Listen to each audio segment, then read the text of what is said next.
Watu wengi wamekuwa watumwa kwa dini zao, wamekuwa waaminifu kwa dini zao na mapokeo ya viongozi wao kuliko kuwa waaminifu kwa Mungu.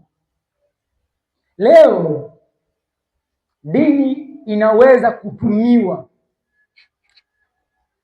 kudhalilisha wengine, kuumiza wengine. Leo dini haisimami tena kuleta habari njema, na hasa Ukristo hautumiki tena kuleta habari njema, bali unatumika kuleta maumivu, maangamivu.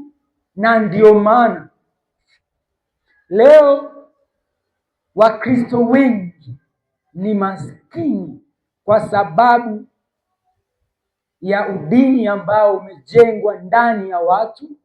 Wameacha watu kumwamini Mungu, wanaamini taasisi kama dini, na hata wanapoamrishwa vitu visivyofaa wanaona huko ndiko kumtolea Mungu hayo mambo yasiyofaa, bila kujali ya kwamba wako katika hali ya utumwa na kipindi cha utumwa.